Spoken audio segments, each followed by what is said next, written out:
I'm too nostalgic, I'll admit it. We graduated 4 months ago. What can you possibly be nostalgic for? I'm nostalgic for conversations I had yesterday. I've begun reminiscing events before they even occur. I'm reminiscing this right now. I can't go to the bar because I've already looked back in it in my memory, and I didn't have a good time. Welcome back to Thinking Critical. This is Wes.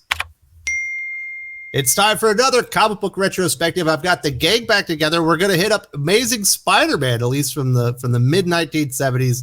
And with me, as always, is award-winning comic book editor and writer Joe Corallo. How you doing, Joe? I'm all right, Wes. How are you? I'm doing fantastic. You got a cool shirt on there. Is that a Deadbeat shirt?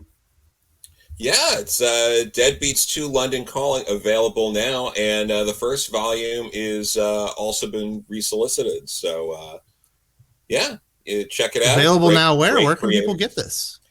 Your local comic shop, Barnes & Noble, Amazon, or at Away nice. Blue World's website. What was your involvement on that book? I was a co-editor with Eric Palicki, and I contributed a story in each volume as well as the interstitials that tie it all together. Very nice. So if people want award-winning editorial oversight on a book, they can go head up and get Deadbeats, and they'll be getting it. Yeah. You'll see a lot. Definitely go check that out and support Joe Corallo. I like the shirt. We've also got another man what's got a shirt that says a lot. We've got the Nope going on from the voice of the voiceless, the man of the people, the man so cool they call him the Breed, the comic book hoarder himself, Eric Breed. How you doing? Man, the shirt just kind of seems to pale in comparison. Well, other than that, I'm doing fine. Snoopy's iconic, you know. Yeah.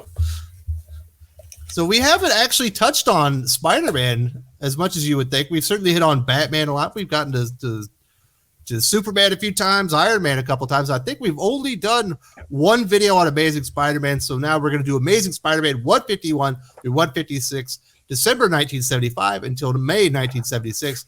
Writer Len Wein, and we have a couple of artists that starts off with Ross Andrew. Sal Buscema takes over as a primary penciler midway through. John Romita Sr. actually inks the very first issue, and then after that, it's Mike Esposito. This is a wonderful time at Spider-Man. I'm going to tell you, this is action-packed, balls to the wall, and old school storytelling, because we have like 9 different plot threads interspersed throughout this, and they really only tie up 2 or 3 of them, because it's being told, like a comic book, episodically, where you're supposed to keep reading so you can finish the stories here. Yes. I love this. We even get a nice little one shot there right in the middle, Joe.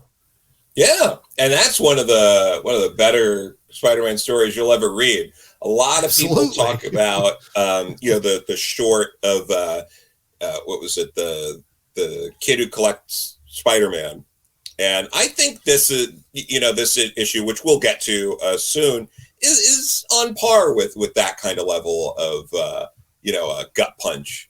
So yeah, I was shocked. I wasn't expecting that, so I finally got to. I was like, woo, that's a humdinger right there. It's like got my the hairs standing up on the back of my neck. I got a pit in my stomach. It put me through the ringer of emotions. Yeah, no, it's really good. Man, I love one shots like these, Braid. Are you a big one shot guy? I just think when they're done right, they're nearly perfect.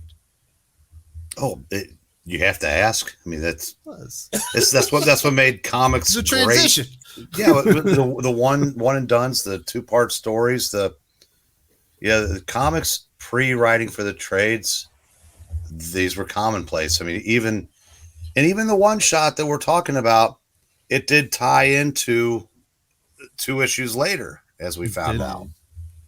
Absolutely, there was would have seen that coming. Yeah, I didn't see it coming. See what I did there? Mm-hmm. Absolutely. Aunt May better see it coming. She's in for a rough night.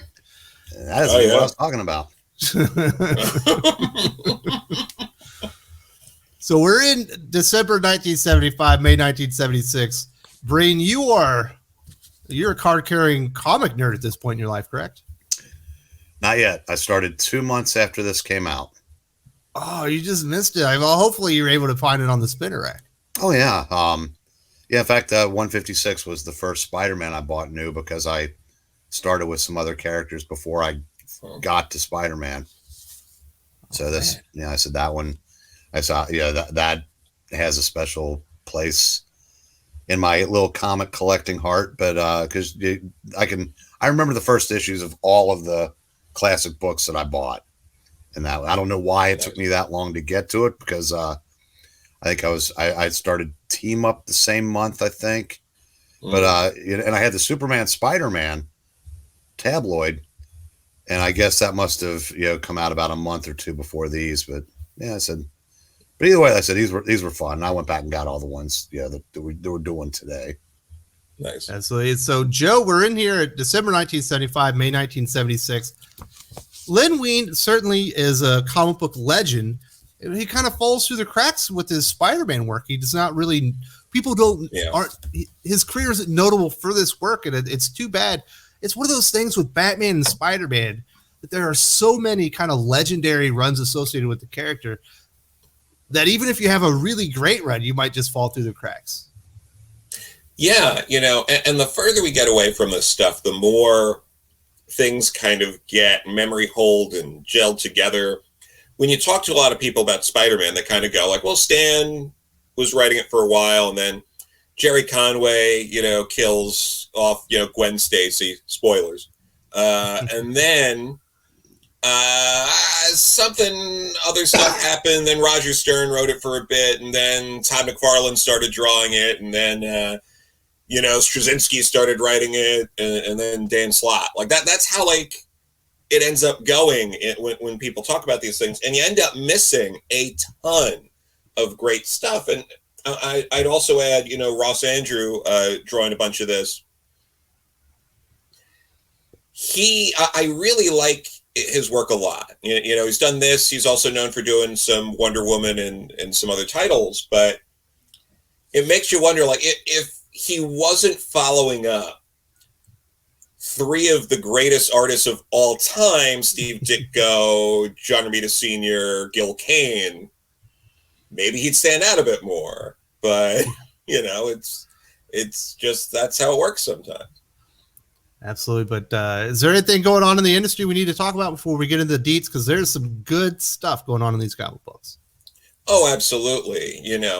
I think we can all agree the most important thing that happened now is the same month this came out is the same month that Action Comics issue of Superman eating all the hamburgers, that cover came out the same month here. So you get this really nice Gil Kane Spider-Man cover. So good. And you're like, you see that cover and you're like, oh, this is great. What's there you go. You see that cover. And, I can imagine like a kid or, like a teenager even being like, oh, man, that's great. What's Marvel's doing? Oh, man, what's DC doing? Hamburger eating contest. Okay, I guess. It's like that's where you see some of that stuff. It's interesting. Like DC was doing a bit more of, and we've touched on this in other retrospectives, but like they put out like the war comics and the romance comics still, and those were very much for like a teen and maybe older audience. Not that you had to be a teenager, but they were a little more like, oh, this is a little more realistic. And then the superhero stuff was just that much more kiddie. So that does stand out around now. This is also coming out during that brief time where they really tried doing that first Joker solo book. And had some mixed results, but luckily they never tried to do that again. So, well, technically the Joker book that's out right now is really the Gordon book. Yeah, exactly. Nothing against Gordon. I like Gordon a lot. He's a cool character. Absolutely. He's retired from being commissioner and come back. I've lost count, but he's turned in his badge. Like, I'd love it. Like, it makes me wonder, like, if he turns in his badge again, if someone just like, pulls out a drawer and it's just like filled to the brim of Gordon's badges and they're just like pouring out. Kind of like the Loki episode when he pulls it open and you got all those Infinity Stones.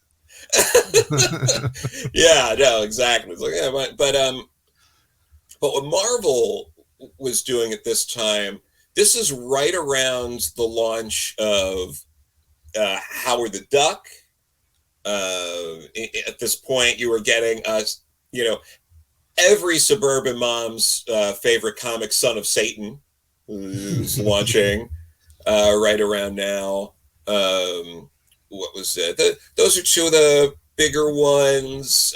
X-Men is just really building up.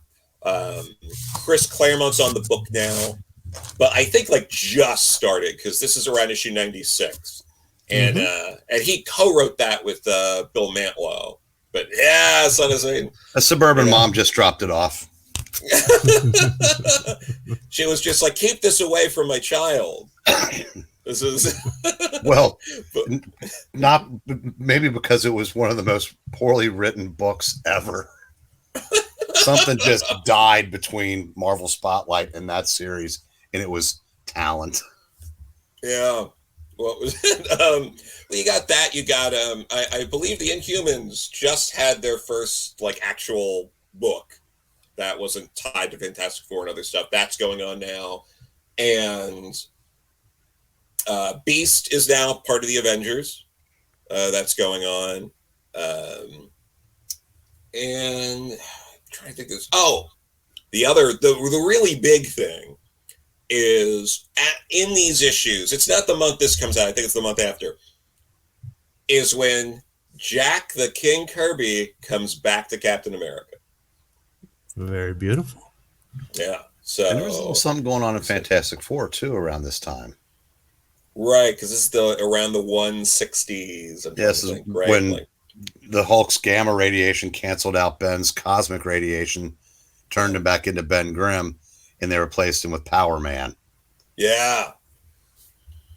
Yeah. And that's another memory hold era of Fantastic Four. That's another thing when people talk about Fantastic Four, and we've bitched about this before, but it's like Stan and Jack are doing Fantastic Four, then something happens, then John Byrne is comes pretty big in. Gap.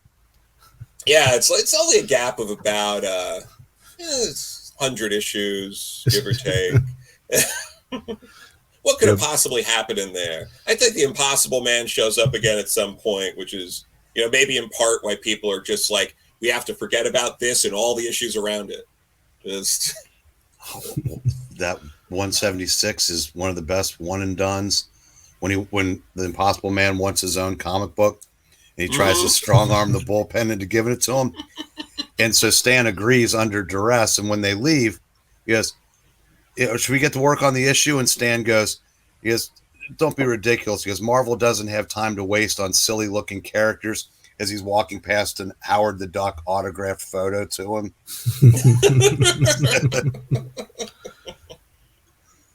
Oh, that's fun. Absolutely. It's nice when things are fun. You ready to get into some fun comic books, Joe? Let's do it. Let's do it. Let's start with Amazing Spider-Man 151. This one's called Skirmish Beneath the Streets. Len Wein writing. He's going to be writing all these. This is Ross Andrew with John Romita Sr. After that, John Romita Sr. isn't going to be inking any of these. And we're getting the tail end of a comic book story here, Breen, as Peter Parker is convinced he's the real Peter Parker and is basically disposing of a clone corpse down a smokestack. And while this is happening, this is very emblematic of the era, Breen. His Spidey sense goes on. He feels like maybe he's being followed. He ends up ignoring it, and we end up learning, I believe in the Amazing Spider-Man 180, what that was all about. So we're planting the seeds for something will pay off in 2.5, maybe 3 years.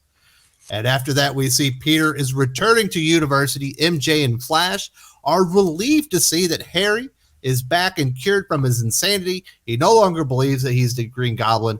And then later, we see J. Jonah Jameson is throwing a wedding party for Betty Brant and Ned Leeds, who have been engaged for a very long time at this point. And we see MJ and Harry hashing things out, and they agree to be friends after the dissolution of whatever their relationship was, Eric. Yeah, before Harry got into drugs, he was in love with Mary Jane, but Mary Jane was at the time more interested in just being a party girl, and just kind of like the idea of being with Harry, because this is while Peter was dating Gwen, and then he kind of snapped right after that and had his episode with the Green Goblin. So And you mentioned the spider sense tingling when he was with the clone. 18 issues after that, J. Jonah gets a hold of, they turn out to be photos. Mm-hmm. And Peter has to do some fast thinking as to how to get out of that. And it's still several issues after that before we find out who was behind that. So, yeah, the some of the subplots in this, literally, they took more time to pay off than a Claremont X-Men. But it was just, great stuff. And you mentioned the engagement party. And one of the things that Len Wein did great was, J. Jonah Jameson, there are times when he is written so well.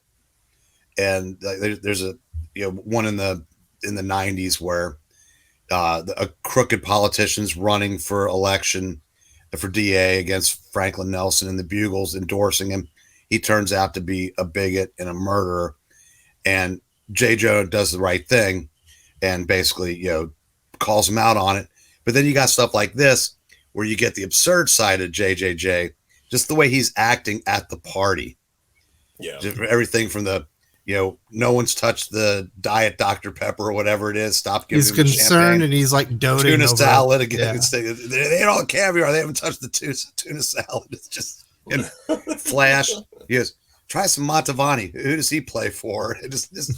There's a bunch of really classic Triple J scenes in his run.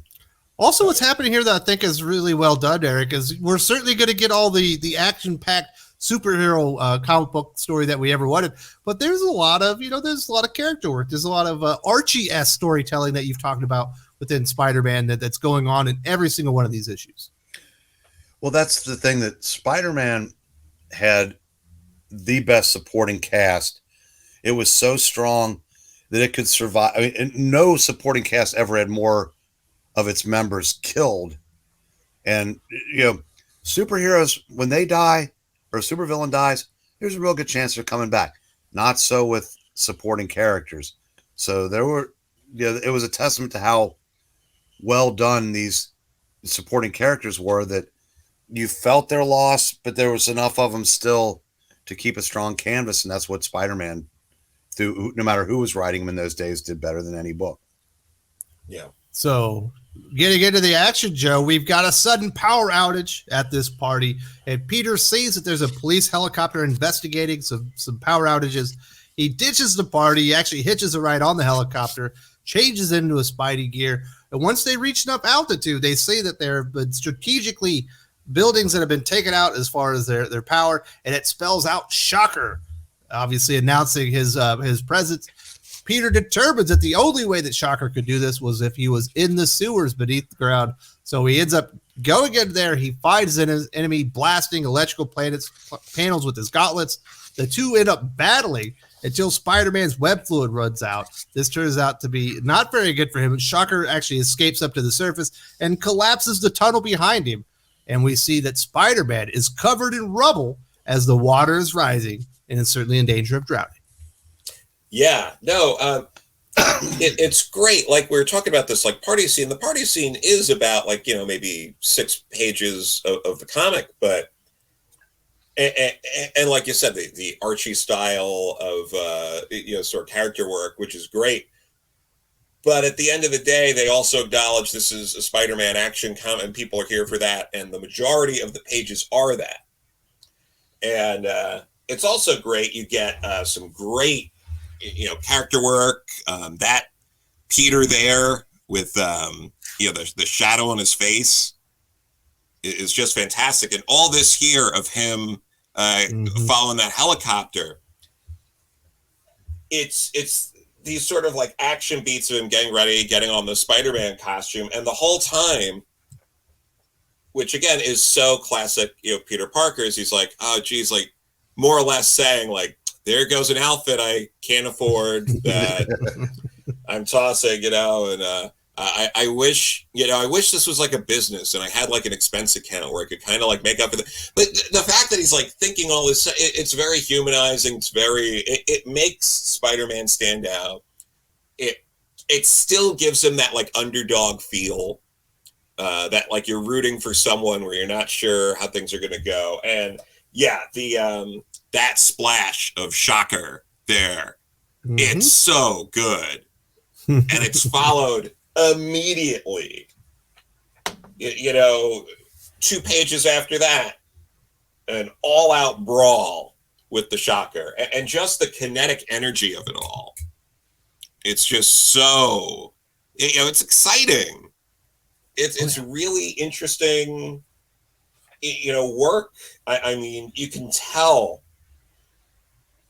the impact that people like Gil Kane had lasting on this character, because Gil Kane really understood how to make a really kinetic, interesting, you know, choreographed fight scene, and Ross does, you know, about as good as any on, you know, really selling that and making it interesting, which is good because Gil Kane did the cover for this issue.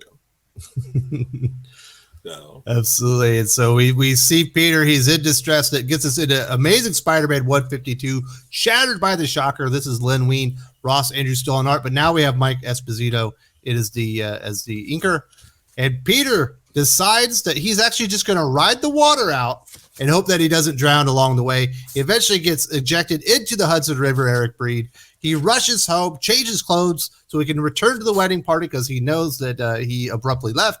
When he arrives, there's nobody there but J. Jonah Jameson, MJ included, and she particularly was less than impressed with his disappearance.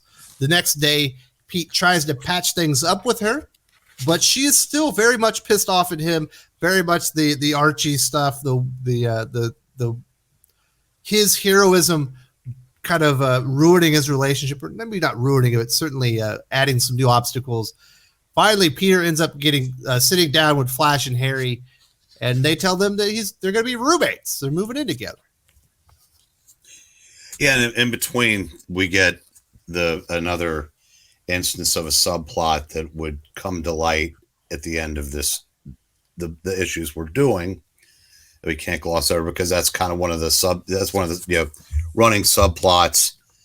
Yeah, the bum in the alleys. But again, yes, that's all about the JJJ thing. You know, when Peter gets there, he sets the decanter on the entry hall table, and of course, don't slam the slam crash. It's just there are little bits of humor injected into so many scenes in this run, and then the scene you're talking about where MJ's giving him the cold shoulder, and he just loads up his plate with and the guy told him he was getting, he's still forgotten. He sees Harry going to town on it, and then he gives him his, and Harry looks like he just won the lottery. Yeah, kind of just like it indicates just how, it's almost like at this point Harry was like half child from all the therapy he'd had. But again, great characterization, and let's say this just in between everything else that's going on in the issues. Yeah, so that gets us to Spider-Man is patrolling the city. He ends up discovering a news report with a recorded message from the Shocker, and the Shocker is going to destroy a nearby power plant if his demands aren't met, Joe Corallo. But the mayor refuses and ends up just beefing up security at the power plant. Peter is like, that is not going to be enough, so he decides he's going to intervene. He arrives and starts to battle the Shocker, but the extra security guards decide that they're going to apprehend Spider-Man as well.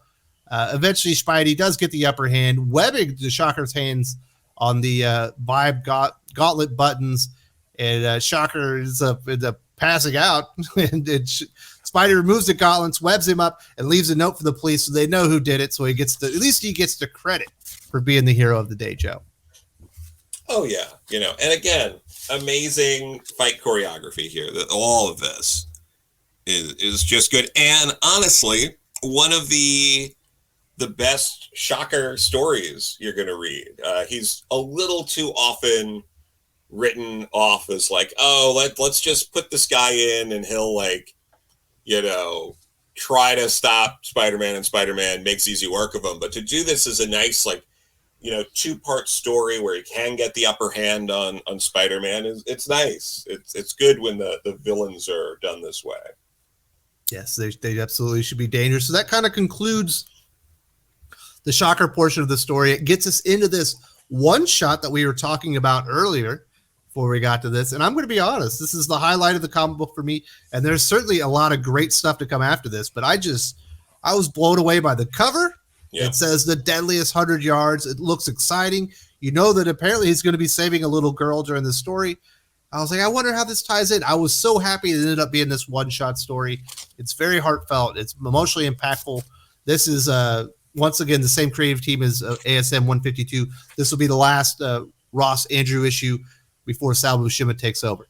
And this is the way it's set up, Breed. We've got, once again, Spider-Man is patrolling his neighborhood. He sees a taxi is blinking its lights as if the driver is under duress. He ends up swinging into action, incapacitating the taxi, and two gunmen exit out, and Spidey takes him down with these. These guys aren't the shocker. These are some nobodies. He takes them out like a couple of chumps. And then the driver ends up being fuming mad that Spider-Man has essentially destroyed his vehicle. He tries to use his power to, kind of put it back together. It does not work. The driver's pissed off, and he's like, listen, call your insurance. There's nothing I can do. He's starting to get some bitched out about it. And then basically Peter later arrives on campus where MJ is getting ice cream with Flash and Harry. He tries to patch things up, but she's absolutely still resentful that he ditched her at the party. Peter questions why she was recently fighting to keep him when they thought, I believe it was Gwen Stacy had returned, only to blow him off now. And she lets him know, Eric Breed, she realizes he's not worth fighting for anymore.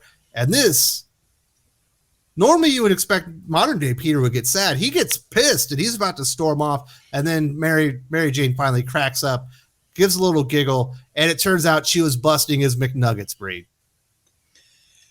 This is also in keeping with the character development of Mary Jane, who's making the transition from that party girl to someone that Peter could have a serious relationship with, because it started about 10 issues prior to this when Peter was heading to Paris on an assignment, and they basically kissed for the first time, and it'd been kind of going back and forth from that. But I said she wasn't, and it took several years after this because they get into a relationship here that ends up going south for years, before they end up getting married. But in just these first couple pages, I said you get the scene with the cab and just the Spider-Man. Well, here, let me fix this. Here, good as new. Cab falls apart. You got it's like it's just I gotta imagine it's just like this is a typical New York superhero scene for Spider-Man must have been like when he wasn't fighting supervillains. Because I said it doesn't always work out the way he wants. And then right into, again, the supporting cast. And at this time, it was odd because it was Flash had gotten real serious about his studies. Yeah. Which was a departure from the Flash we'd always known. And then the thing with Mary Jane, it was typical Mary Jane. But when she calls him back up and says, you are worth fighting for, that was like a breakthrough moment for her character. Like another one, 143 was the first one, and like this is the next one. They make sure okay, maybe there's more to her than we thought. Yeah, and again, just the art, like what a great opening. Like it looks so good. It's like you got to be jealous of whoever owns that page and has that hanging up. It's just so nice and iconic. And speaking of iconic, this whole bit that we just described, like that's what people think of when they think of Spider-Man. Even people who aren't familiar with the comics, if all you're familiar with are like the Sam Raimi movies or, even maybe, the MCU stuff, like this is what you would picture Spider-Man. It's the will they, won't they with MJ. It's the like, he tries really hard, but it doesn't quite work out kind of stuff. It's so much of a distillation of what has like permeated, the greater public in terms of what they think of with Spider-Man. And it's all here, which kind of adds even more to how bizarre it is that this is all more or less memory hold. Absolutely. You know what's crazy about this one, Joe, is that's not really what this one shot's about. That's planting the seeds for future stuff with what Len Wein's going to work with. And then he finally gets to the story. And the craft that he's able to do, give you a little a prologue for another story and do a beginning, middle, and end to another, like just a fantastic superhero story. Because we do see the couple, Mary Jane and Peter, are walking around. They run into Ned Leeds, who asks Peter to join him because he's going to be interviewing Bradley Bolton, a local football hero turned computer whiz.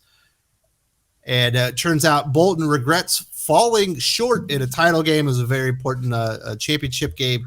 But after that, he turned to computer science, and life has been very, very good to him. He has a lovely wife, Ellen, and a daughter they adore. Her name is Mindy. As they're doing the interview and they're receiving this information, Bolton receives a memo, and he abruptly ends the interview, and Peter notices that there has suddenly been a demeanor change.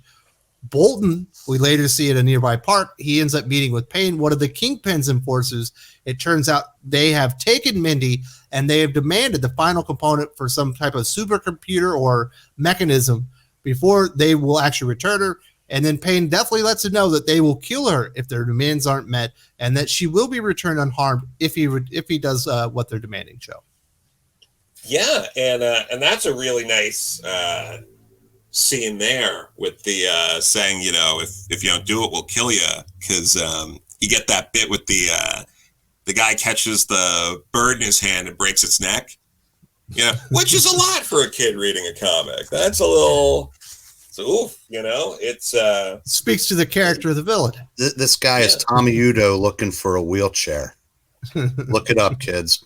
Yeah, but yeah, I mean, it's very, it's intense. It lays out the stakes really nicely. And as that's going on, like you were saying, we get these bits now with, Ned and Peter, and you see how, from what they were setting up earlier, how this could go south pretty quickly. Absolutely. So we have Peter is meeting up with Ned and MJ. There's a university dance, and it just so happens that MJ is still miffed that Peter MJ gets miffed that Peter ends up talking to Ned instead of dancing with her. He wants an update on what's going on with Bolton. He says Bolton's been occupied. It just so happens that Peter spots Bolton and his wife, and he decides to kind of ignore that for the moment, that he needs to dance with Mary Jane and make things right.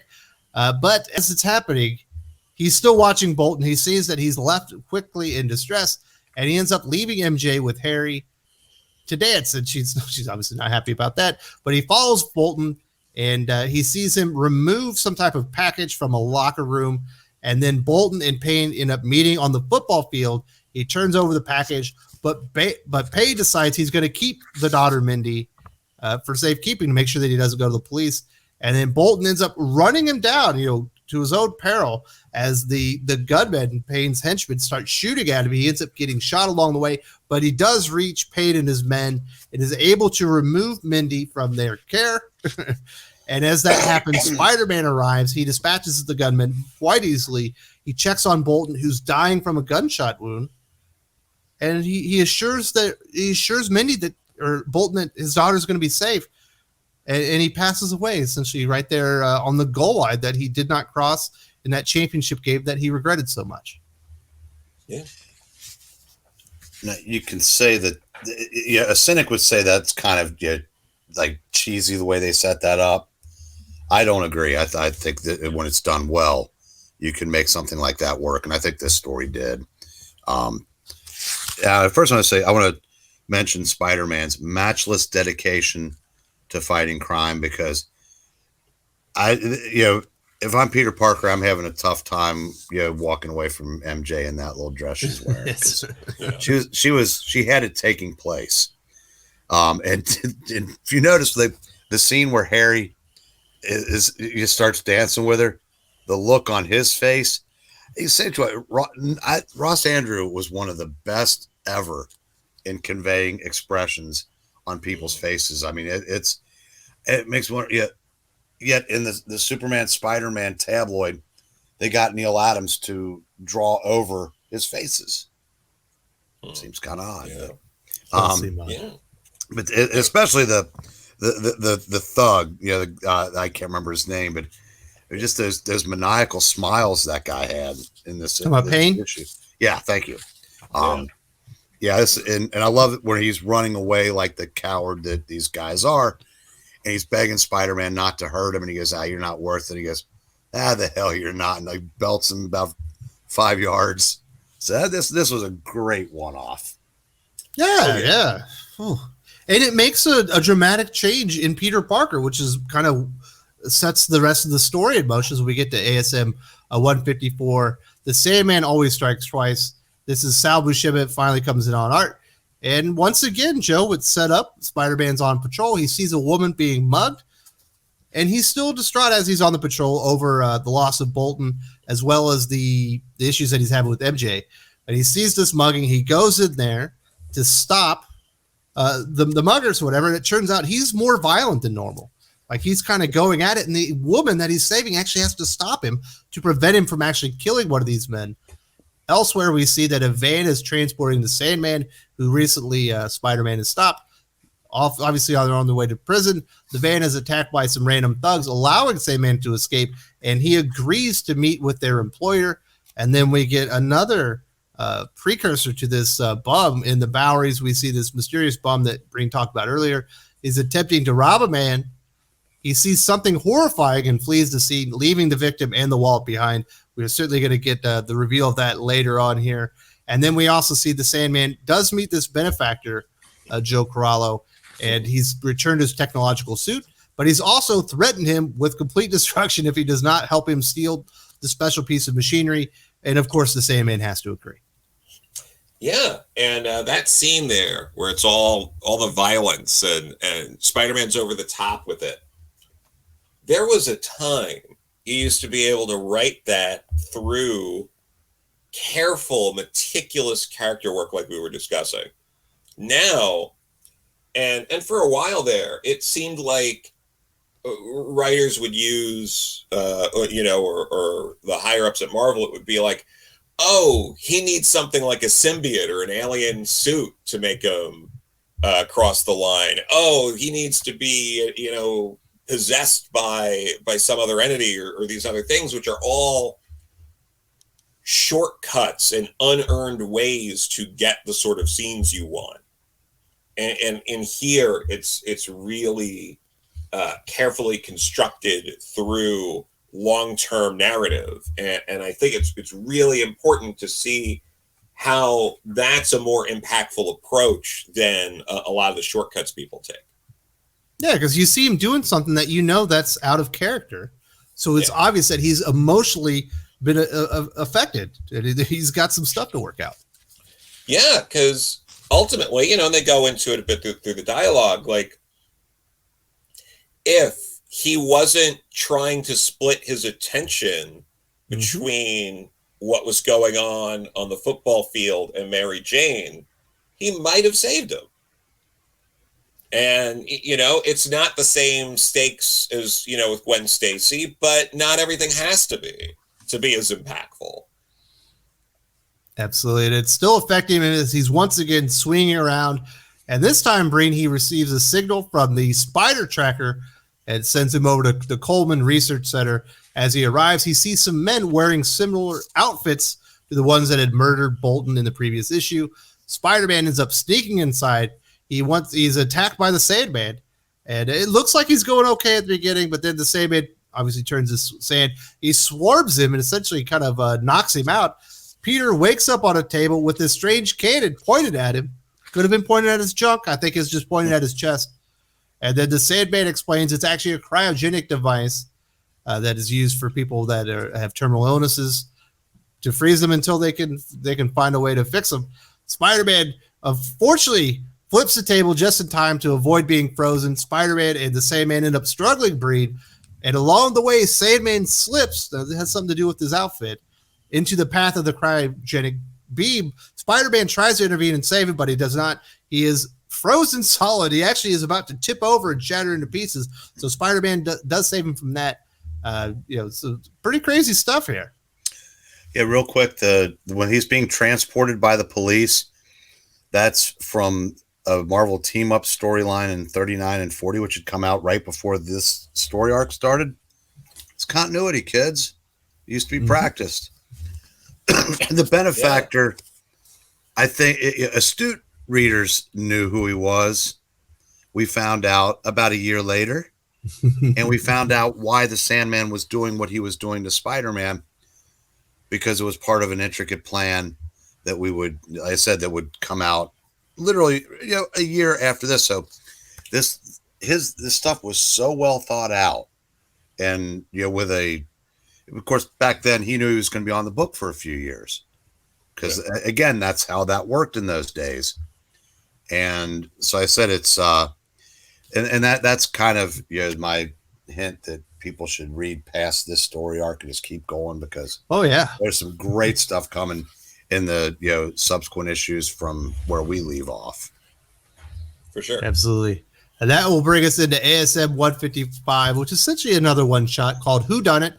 I love comic books like this.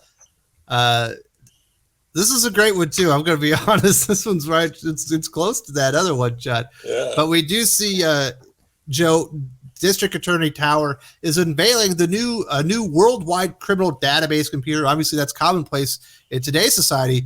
When this was released, that would have been groundbreaking stuff that people probably hadn't even dreamed of.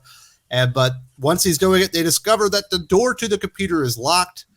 Once they get in, they see that Dr. Armstrong Smith, one of the developers of the supercomputer, is dead on the floor.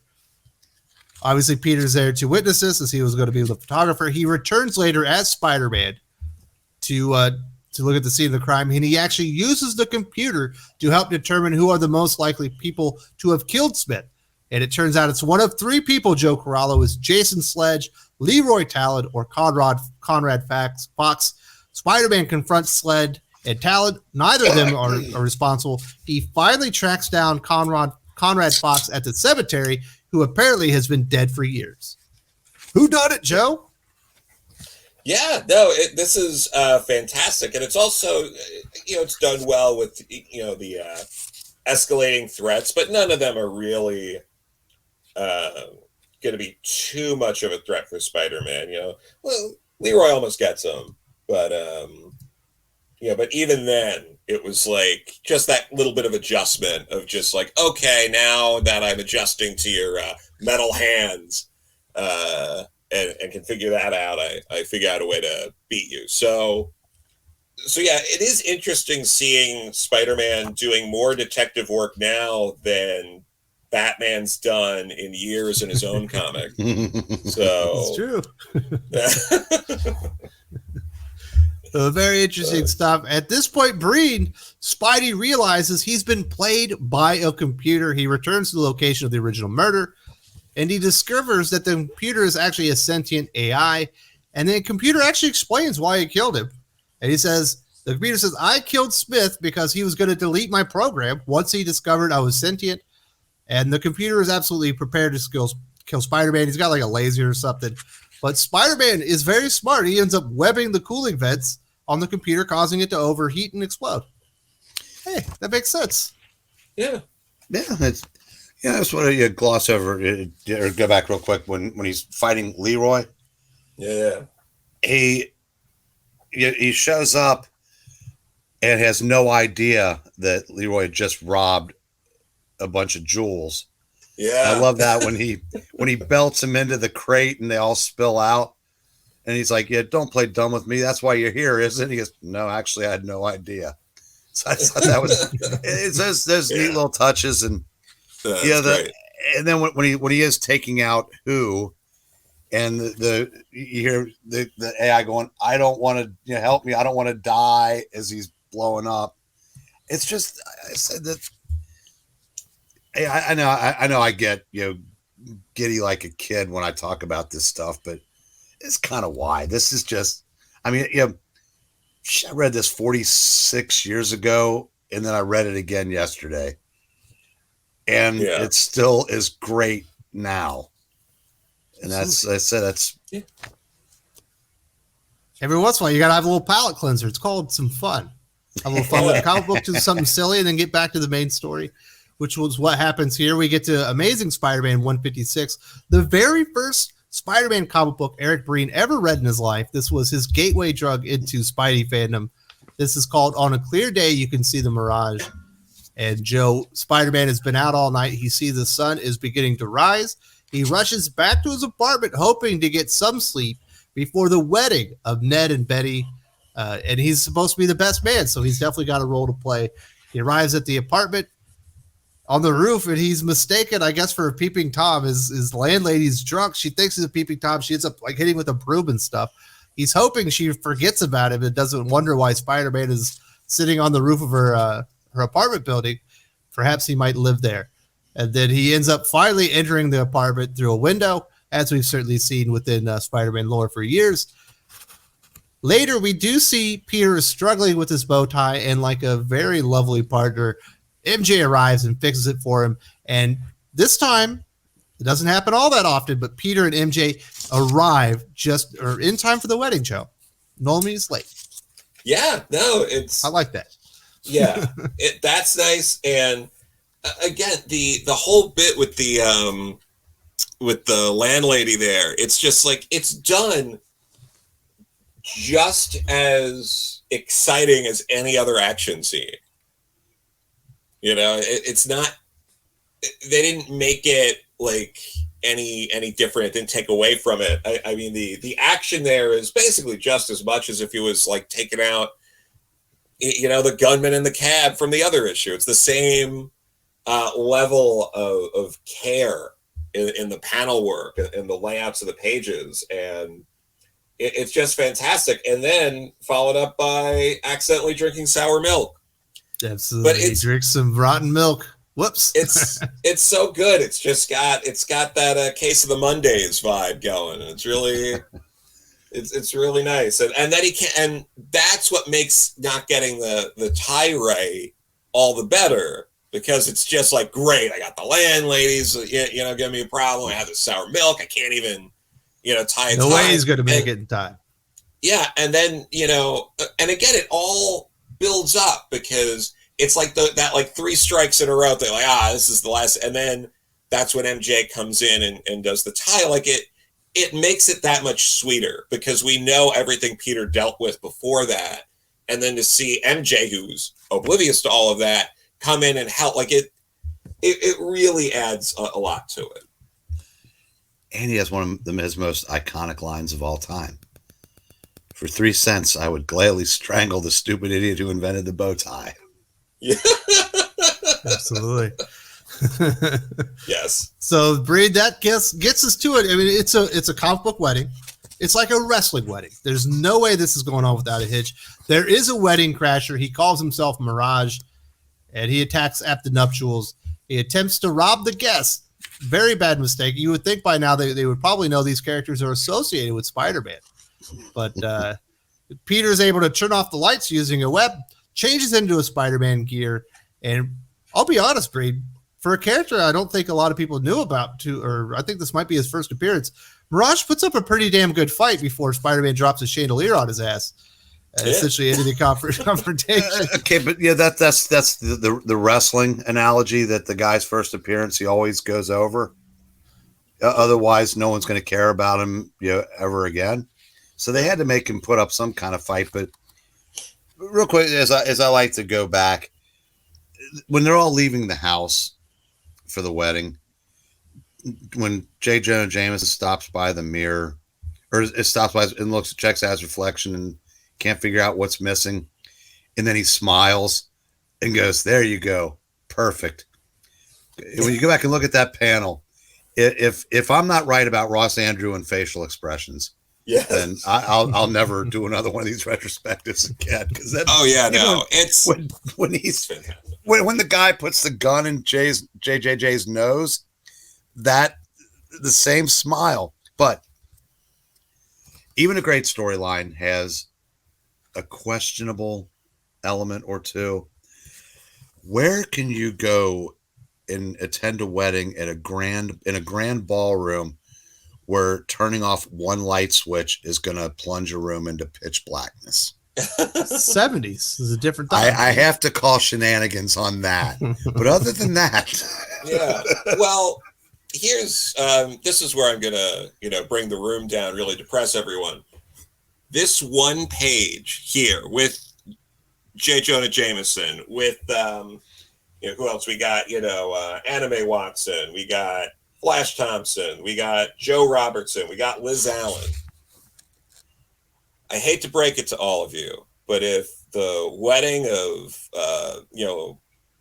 of Betty Brant and Ned Leeds happened today, it would be a Spider-Man crossover event, and every one of those characters would have their own one shot of what were they doing before the wedding to tie into this. And it would somehow bloat to about 24 issues, and they'd put out an omnibus of it the next year. Yeah. It cost you $100 to participate in the wedding. But Joe, I know where you're going with this, but and the wedding itself would not happen. It wouldn't have happened. Well, that's the best part, because Peter, he zips away. He actually is able to return. He explains why he wasn't there, and the wedding resumes.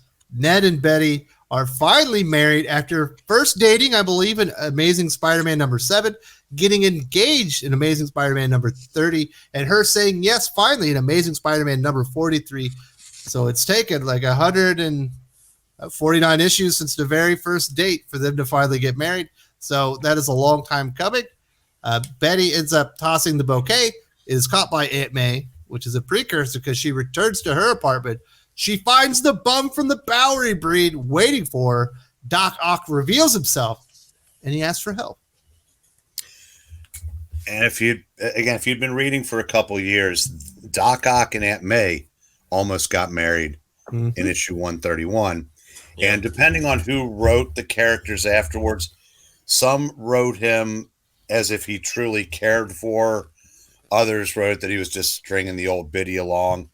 So that was kind of a little bit of continuity that they just kind of didn't really pay that close attention to. But I always kind of looked at it as, in his own way, he actually did.